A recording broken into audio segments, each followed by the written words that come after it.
Hai, balik lagi di ceritanya. Kali ini aku mau ngebahas tentang apa yang lagi sering tanyakan ke aku. Ya nggak jauh-jauh tentang jodoh ya. Jadi ceritanya itu aku habis ini datang ke acara kedukaan keluarga aku, dan otomatis kan banyak tuh keluarga-keluarga yang datang untuk mengucapkan bela sungkawa lah. Dan sampai di hari terakhir sebelum dikubur, aku tuh didatangin sama om aku. Ditanyain, kamu kapan? Ya kalian pasti tahu lah ya, maksudnya kamu kapan itu apa. Tanyain kamu kapan, ya aku kan dengan biasanya dengan sengkleknya ya bilang ya kapan-kapan.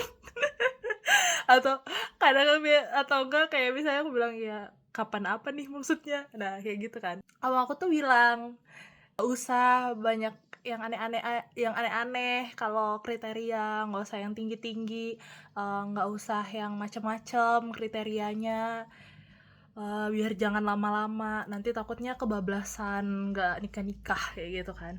Ya aku sih maksudnya karena udah biasa ya, jadi masuk telinga kanan keluar telinga kiri lah udah. Cuman aku tuh mau nge-highlight sebenarnya nggak boleh loh ngomong kayak gitu, karena orang-orang pasti punya kriterianya masing-masing. Kalau aku tuh bikin kriteria aku tuh karena aku tahu standar kehidupan aku, dan aku nggak mau menyia-nyiakan kehidupan aku sama orang yang nggak tepat cuman karena umur aku yang sudah semakin bertambah dan aku yang tidak punya pengalaman dekat sama cowok. Masa sih? Aku yang nggak punya cerita nih, nggak ada history nih pernah pacaran sama siapa, dan apalagi belum nikah karena kebetulan di keluarga aku itu ada sepupu aku yang lebih muda dari aku tuh bentar lagi mau merit, dan aku yang belum gitu. Aku dilangkahin. Cuman ya itu tuh bukan end of life aku bilang, karena ya kalau emang belum nikah ya udah berarti kan belum ketemu jodohnya. Kalau aku sih gitu, karena buat apa kita maksain diri cepet-cepet tapi sampai akhirnya ketemu orang yang salah kan. Dan yang nanggung masalah itu kan bukan orang yang nyuruh kita cepet-cepet nikah, tapi kita sendiri karena kita yang milih untuk nikah sama orang ini. Jadi aku tuh bener-bener hati-hati untuk milih yang namanya pasangan, apalagi aku tuh bener-bener nggak pernah yang namanya pacaran. Mungkin aku pernah deket sama cowok, tapi aku nggak pernah sampai di hubungan yang namanya pacaran. Kita tuh udah kayak apa, aku tuh cuman jalan, chattingan, ngedate kayak gitu udah selesai tanpa hubungan kita ini pacaran atau enggak. Aku nggak pernah ada keluar kata-kata itu. Dan ya aku bener-bener nggak mau sia-siain itulah. Masa aku tiba-tiba karena udah kebelet, orang lain kebelet sih bukan aku, kalau aku biasa aja. Kalau orang lain kebelet nih ngeliat aku nikah dan buru-buruin aku buat cepet-cepet nikah, tapi akhirnya aku ketemu orang yang salah. Emang siapa yang mau nanggung? Aku. Enggak lah, aku udah capek sama kehidupan aku sendiri. Masa aku harus menanggung orang lain lagi? Why? Kenapa kriteria itu penting? Ya karena aku pengen tahu siapa sih orang yang nanti sama aku, apakah dia benar-benar worth uh, untuk sama aku, dan aku juga worth untuk dia. Karena wajar untuk punya kriteria tuh, wajar banget menurut aku. Nggak ada salahnya, ya namanya kita juga punya standar kehidupan ya.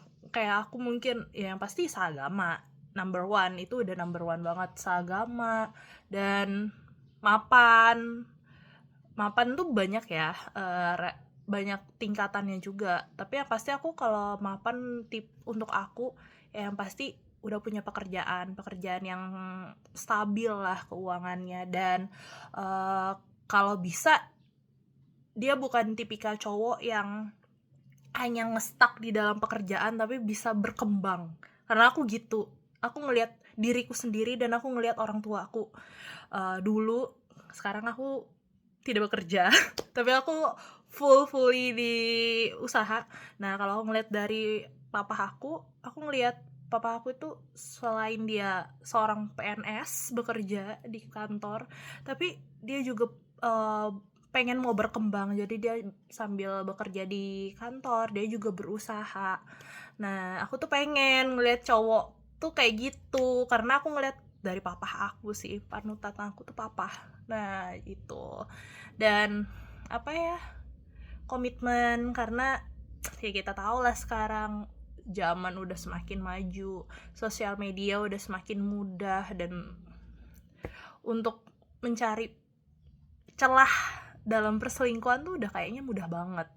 Makanya aku kayak bener-bener aku tuh nggak mau sampai salah langkah karena aku tahu, aku sadar diri kayaknya aku tuh bucin. Jadi aku nggak mau salah, aku nggak mau sampai aku tuh ngambil keputusan yang salah, ketemu orang yang salah, dan akhirnya tuh menyesal. Karena di Kristen nikah itu kayak macam one way ticket, ya kamu akan seterusnya bersama orang itu, even dia punya kesalahan apa, dia melakukan kebodohan apa, dia melakukan hal-hal yang out of control, tapi kita tuh harus berusaha untuk menerima. Itu yang aku belajar dari orang tua aku, even how bad he is kayak gitu, ya kita harus berusaha untuk menerima. So why we getting married kayak gitu kan, karena married di dalam Kristen aja ya sampai maut memisahkan, bukan manusia yang memisahkan. Itu sih yang aku bener-bener hari-hari ini tuh aku tuh berusaha untuk melawan segala hal, perkataan dari kiri dan kanan, keluarga yang bertanya kapan aku menikah dan jangan tinggi-tinggi kriterianya. So buat kalian yang sama dengan aku, yang mungkin lagi sedang bergumul gimana sih punya pasangan yang sesuai, ya standar itu penting. Jangan sampai kalian menurunkan standar kalian, tapi jangan juga terlalu berlebihan. Tapi diri kamu nggak sama nih sama standar yang kamu buat. Contoh, kamu pengen, kayaknya aku pernah bahas ini tapi ya aku mau bahas lagi lah. Ya kamu standar kamu pengen punya cowok kaya, ganteng, tapi di satu sisi kamu tidak ada di dalam circle itu, kamu nggak pernah bertemu dengan cowok-cowok kaya itu, kamu mungkin tidak bekerja, atau kamu juga mungkin masih on progress, belum memperbaiki diri, memperbaiki hati dan lain-lain, ya mungkin kenapa itu dipending gitu sih. Ya aku yang pasti sih bikin standar, ya yang pasti kita juga sambil ngelihat diri kita sendiri. Jangan sampai kita membuat standar ketinggian tapi ternyata diri kita juga masih belum ada di dalam standar itu. Sekian, thank you for watching, bye bye.